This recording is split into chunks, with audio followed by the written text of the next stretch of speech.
పడింది. అయితే దాంట్లో నలుగురు మృతి తెలుస్తోంది. మరొకరి పరిస్థితి చాలా విషమంగా ఉంది. ప్రమాద సమయంలో వ్యాన్ లో 14 మంది విద్యార్థులు ప్రయాణిస్తున్నారు. అయితే ఈ మృతుల్లో ముగ్గురు కర్నూలులోని మంత్రాలయం వేద పాఠశాలలో విద్యార్థులుగా తెలుస్తోంది. రాత్రే మంత్రాలయం నుంచి హంపి బయలుదేరారు ఈ విద్యార్థులు. అయితే మరో చోట ఉత్తర కన్నడ జిల్లాలో మరొక గోరోడ్డు ప్రమాదం చోటు చేసుకుంది. లారీ బోల్తా పడి 10 మంది మృతి చెందారు. 15 మందికి చాలా తీవ్రంగా గాయాలు కూడా అయ్యాయి. వారందరూ కూడా ఆసుపత్రి తరలించారు. కూరగాయలు విక్రయించేందుకు సావనూరు నుంచి కుంట మార్కెట్కి వెళ్తోంది ఈ లారీ. అయితే కర్ణాటకలోని హవేరి జిల్లాలో మరో ప్రమాదం చోటు చేసుకుంది. బైడగి వద్ద ఆగి ఉన్నటువంటి లారీని ఢీకొట్టింది ఒక వ్యాన్. ఈ ప్రమాదంలో 13 మంది మృతి చెందారు. నలుగురికి చాలా తీవ్రంగా గాయాలయ్యాయి. ప్రమాద సమయంలో వ్యాన్లో 17 మంది ఉన్నారు. సో మొత్తం మీద 3 ఘటనలు. ఈ 3 వేరు ఘటనలు ఇప్పటివరకు సుమారుగా 27 మంది మరణించినట్టు తెలుస్తోంది. అన్ని కూడా రోడ్ యాక్సిడెంట్లే కారణంగా తెలుస్తున్నాయి. దాంట్లో ప్రధానంగా విద్యార్థులు ప్రయాణిస్తున్న ఒక వాహనాన్ని బోల్తా కొట్టడంతో పంచర్ అయిపోయి బోల్తా కొట్టడంతో దాంట్లో 4 విద్యార్థులు మృతి చెందారు. దాంట్లో ముగ్గురు కూడా కర్నూలు 14 మందిలో మృతుల్లో ముగ్గురు కర్నూలులోని మంత్రాలయం వేద పాఠశాలలో చదువుతున్న వారు తెలుస్తోంది. సో ఈ ప్రమాద సమయంలో వ్యాన్లో 14 మంది ఉన్నారు. దాంట్లో 4 మృతి చెందారు. ముగ్గురు కర్నూలు వారంటే తెలుస్తోంది. మరోవైపుగా ఇంకో ఘటనలో కూరగాయల కొనుగోలుకు విక్రయించేందుకు వెళ్ళినటువంటి ఆ వ్యాన్ ఒక్కసారిగా బోల్తా కొట్టింది. ఈ బోల్తా పడినటువంటి వ్యాన్ కారణంగా 10 మంది మరణించారు. మరొక 15 మందికి చాలా తీవ్రంగా గాయాలయ్యాయి. నిలిపి ఉన్నటువంటి ఒక వ్యాన్ని మరొక వ్యాన్ ఢీకొట్టింది. ఈ సమయంలో కూడా సుమారుగా 14 మంది మరణించారు. ఆ 14 మందిలో ప్రస్తుతం ఆ సమయంలో ఆ వ్యాన్లో 17 మంది ఉన్నారు. ఇలా వేరు ఘటనల కారణంగా 27 మంది మృతి చెందినట్టు తెలుస్తోంది. ఒకే రోజు ఇంత పెద్ద మొత్తంలో యాక్సిడెంట్లకు మరణాలకు సంబంధించి వార్త విన్న తర్వాత కర్ణాటకకు సంబంధించి ప్రభుత్వం కూడా అలర్ట్ అయింది. ఈ యాక్సిడెంట్లను నివారించేందుకు కొన్ని చర్యలు కూడా తీసుకుంటామని చెప్తోంది. మనం చూడొచ్చు ఆర్టీవీ స్క్రీన్ పైన ఉత్తర కన్నడ జిల్లాలో జరిగినటువంటి యాక్సిడెంట్కి సంబంధించిన దృశ్యాలు. అక్కడ ఒక వ్యాన్ బోల్తా పడింది. జస్ట్ చూడొచ్చు, అదొక DCM వ్యాన్లా కనబడుతుంది. అది బోల్తా పడింది. బోల్తా పడడంతో ఆ సమయంలో సుమారుగా 14 మంది ఆ వ్యాన్లో ఉన్నారు. వారంతా కూడా సుమారుగా 10 మంది వరకు చనిపోయినట్టు తెలుస్తోంది. 3 ఘటనలు సింధనూరు, ఉత్తర కన్నడ జిల్లా, హవేరి, ఈ 3 సంఘటనలు కూడా చాలా పెద్ద మొత్తంలో మరణాలు సంభవించి ఉన్నాయి. సింధనూరు వద్ద ముందుగా పంచర్ అయింది. తుఫాన్ వెహికల్ యొక్క టైర్ పంచర్ అయిపోయి బోల్తా పడింది. ఈ ఘటనలో 4 మృతి చెందారు. మరొక ఘటన రెండవ బాక్స్ మీకు కనబడుతోంది. ఉత్తర కన్నడ జిల్లాలో కూడా ఇటువంటి ఘటన ఒకటి చోటు చేసుకుంది. లారీ బోల్తా పడి 10 మంది మరణించారు. ఆ సమయంలో ఆ వెహికల్లో 15 మంది వరకు ఉన్నారు. సో మరొక చోట హవేరి ప్రాంతంలో కూడా ఇటువంటి ఘటన చోటు చేసుకుంది. ఆగి ఉన్నటువంటి లారీని వ్యాన్ వచ్చి ఢీకొట్టింది. ఈ ప్రమాదంలో 13 మంది మరణించారు. ఆ సమయంలో ఆ వెహికల్లో 17 మంది వరకు ఉన్నారు. సో 3 వేరు ఘటనల్లో 27 మంది వరకు చనిపోయారు. ఒకసారి మా ప్రతినిధి హుసేన్ దగ్గర వెళ్ళాం. హుసేన్, 4 మరణించినటువంటి ఆ విద్యార్థులు టైర్ పంచర్ అయిపోయి బోల్తా పడినటువంటి ఆ తుఫాన్ వెహికల్లో 4 మరణిస్తే దాంట్లో 3 కర్నూలులో ఉన్నటువంటి అక్కడ వేద పాఠశాలలో నుంచి వచ్చిన వ్యక్తులు అక్కడ తెలుస్తోంది. వారికి సంబంధించి అప్డేట్స్ ఏమున్నాయి?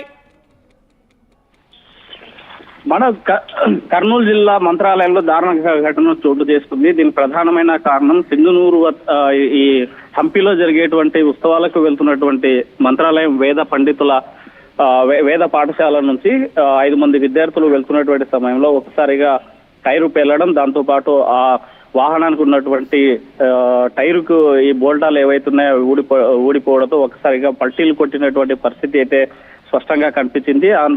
అయితే స్పాట్ లో అక్కడ 3 అక్కడికక్కడే చనిపోగా మరొక డ్రైవరు చనిపోయినటువంటి ఘటన వెలుగులోకి వచ్చింది. దీంతో ఈ 4 కుటుంబాల్లో తీవ్ర విషాదాన్ని మిగిల్చింది. అయితే మంత్రాలయం వేద పాఠశాలకి కాసేపటి క్రితమే ఈ మృతదేహాలన్నీ కూడా తరలించడం జరిగింది. వారంతా కూడా శోక సముద్రంలో అక్కడ ఉన్నటువంటి వేద పండితులు, వేద పాఠశాలకు సంబంధించినటువంటి విద్యార్థులంతా కూడా తీవ్ర కలత చెందుతున్నారు. ఆవేదన వ్యక్తం చేసేటువంటి పరిస్థితి ఉంది. అక్కడ ఉత్సవాల కోసం వెళ్తున్నటువంటి సమయంలో ఇలా విషాదమైనటువంటి ఘటన చోటు చేసుకోవడం చాలా బాధాకరమైనటువంటి ఘటన అని ఆందోళన వ్యక్తం చేస్తున్నటువంటి పరిస్థితి అయితే కనిపిస్తుంది. వీరంతా కూడా వేద పాఠశాలకి వివిధ ప్రాంతాల నుంచి వచ్చి ఇక్కడ చదువుకుంటున్నటువంటి విద్యార్థులే. ఆగమ శాస్త్రాన్ని లేకపోతే అక్కడ ఉన్నటువంటి వేదాలను చదివేందుకు, అక్కడ వేద పట్టణం నేర్చుకునేందుకు వచ్చినటువంటి వారంతా కూడా ఈ ప్రమాదంలో చనిపోవడము వారి కుటుంబాల్లో తీవ్ర ఇబ్బంది పడుతున్నారో వాళ్ళ ఆవేదన వ్యక్తం చేసేటువంటి పరిస్థితి. తమ పిల్లలు కనిపించిన లోకాలకు పోవడంతో కన్నీరు మున్నీరు అవుతున్నారు తల్లిదండ్రులు మనోజ్. రైట్, ప్రజెంట్ వారి మృతదేహాలని ఎక్కడికి తీసుకొస్తున్నారు, వారికి సంబంధించి అప్డేట్స్ ఏమున్నాయి? ఇంకా ఆ వెహికల్లో సుమారుగా ఆ సమయంలో 14 మంది ప్రయాణిస్తున్నట్టు తెలుస్తోంది. మిగిలిన వారి పరిస్థితి ఎలా ఉంది?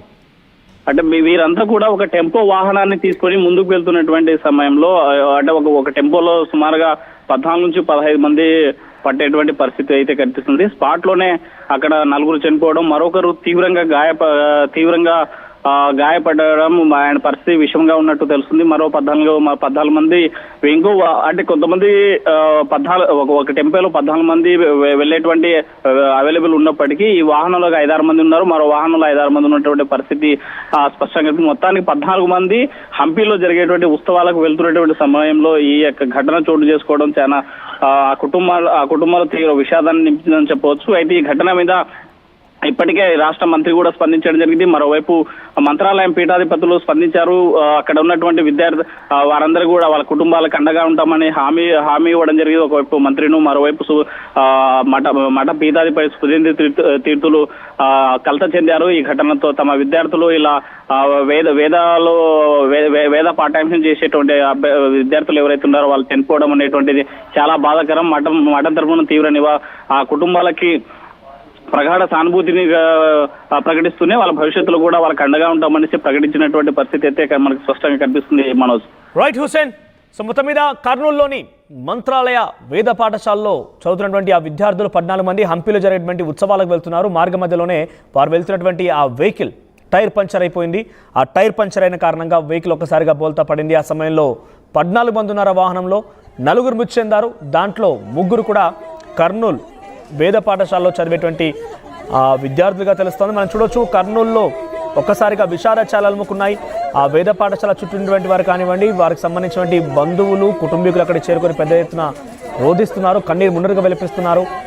సో అనుకోని సంఘటన కారణంగా ఉత్సవాలు కాస్త ఇటువంటి ఉత్సవాలకు వెళ్దామని ప్రయాణిస్తున్నటువంటి ఆ విద్యార్థుల యొక్క ప్రయాణం కాస్త ఇటువంటి విషాదాన్ని నింపింది. ఆ కుటుంబాలకి చాలా పెద్ద ఎత్తున శోకాన్ని మిగిల్చింది.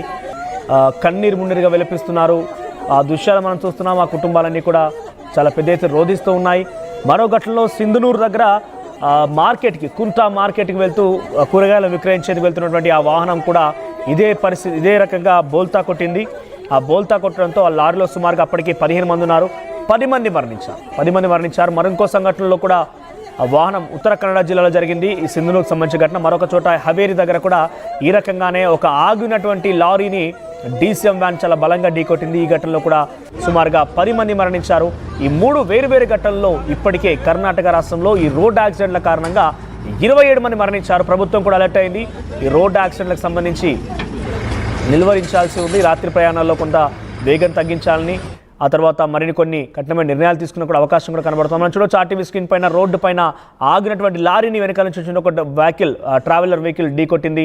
ఆ సమయంలో 15 మంది ఉన్నారు ఆ వెహికల్లో, 10 మందికి పైగా మరణించినట్టు తెలుస్తోంది. 3 వేరు ఘటనలు